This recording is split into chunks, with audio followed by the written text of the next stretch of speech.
So guys, I've planted about 50 Haskap trees, and we're making sort of a little orchard for ourselves because I find that the Haskaps grow really well in prairie soil. So I have a tree in the way that I need to get out, so my husband is actually going to pop out one of the stumps for me and cut down one of the trees just because I need the space here.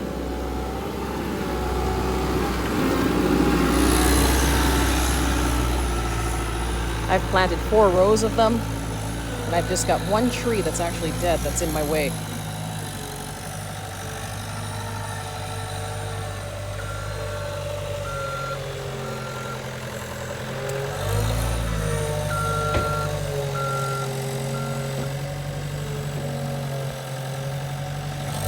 Just gotta knock this guy down, and we're gonna drag him out because he's dead. And then I can plant the rest of my bushes in there.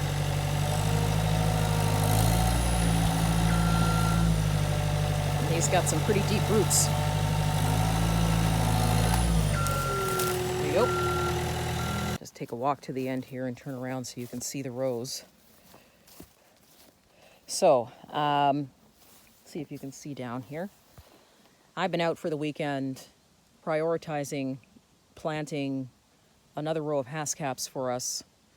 Actually, it ended up being 4 rows just because these grow fairly quickly. Within 3 years, you know, they can produce anywhere between 5 to 10 pounds of fruit. They're blueberries, and actually rival blueberries for taste. They have a taste between a plum, a raspberry, and a blueberry. So what I've been doing is they have to be spaced about every 3 feet or 4 feet. These ones are from last year. They're growing amazing. So you can see here where that tree was, where the machine is. I had to take it out because I couldn't finish my row. So we've got a row of Haskaps that are going down here, a row down the middle,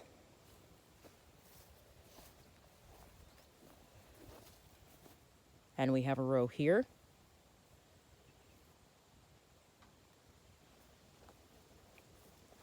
And what I want to do is start a row at the top. So we've got 3 rows completed and one row that's started, but unfortunately I do have to move that tree out of the way. So that was my priority this weekend, just to get those in. What happens is you actually stop watering these in August, which is great, because you need them to have a certain amount of dormancy before the frost here. So once you stop watering them, they actually go dormant, so they won't produce any more fruit. They'll drop their leaves and prepare themselves for winter. These bushes will survive up to around minus 47 degrees Celsius. If anybody can do the conversion to Fahrenheit, you know that that is cold.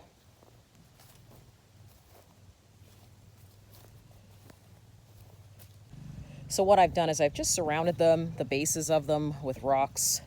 They're going to have tree tubes put on them for the winter so that the rabbits don't eat them up.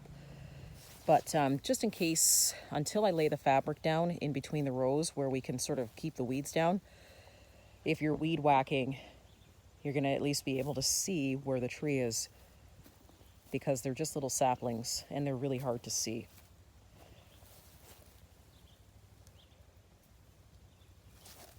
The ones from last year that I planted are actually doing really, really well. You're able to see them, but still, you guys know what weed whackers are like. They just, one minute you're weed whacking, the next minute you take out your tree. So we're trying to avoid that by just sort of putting markers down, and then I'm going to take these out next year and leave them in the tree tubes, trim them up, and then lay the fabric down so we can keep the weeds down.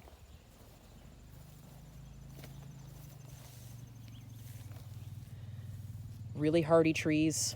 They really don't need a lot of attention. And guys, they hardly have any pests. The real pests are the rabbits in the wintertime.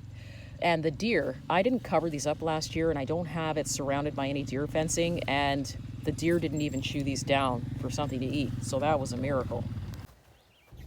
Okay, so we have a secondary stump we need to pop out here to get it out of my way.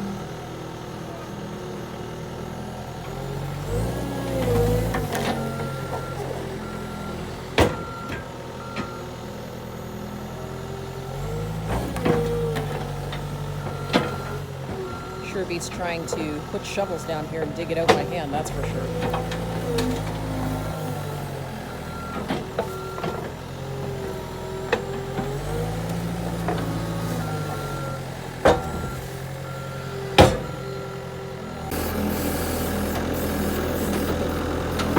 He's leaving me the grass because I got to put it back.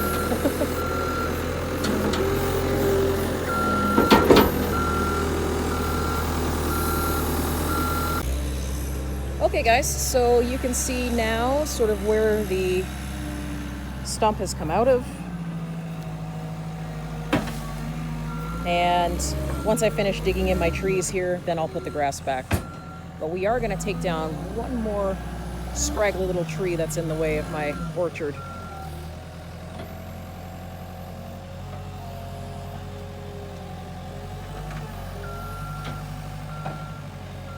You can't have too many trees around if you're trying to grow, obviously, other trees, because they'll just compete with them for the nutrients.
Almost.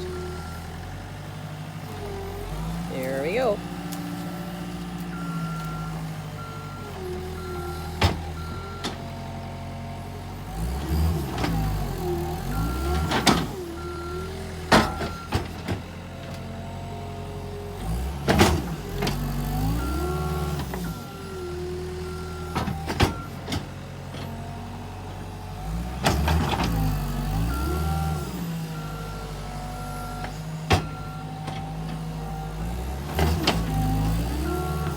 There you go. All right, I got to get into the UTV here because I got to move it out of the way because he's coming back with the grappler, which is basically just like a giant hand that's just going to pick the tree up and move it out of the way. So let's get out of here.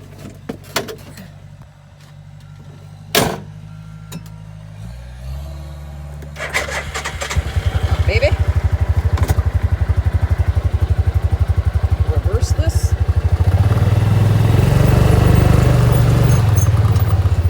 And guys, I do have to say, I actually prefer a UTV over an ATV.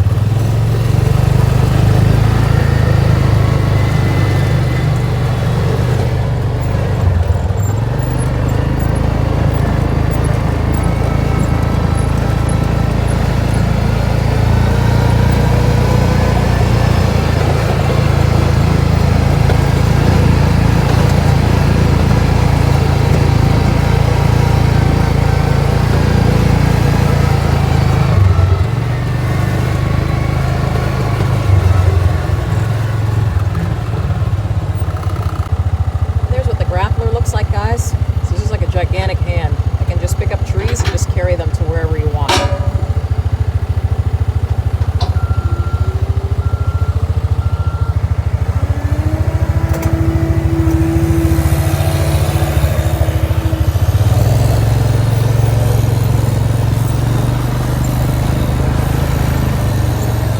I will never buy an ATV again. UTVs are just so much better.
you a better vantage point.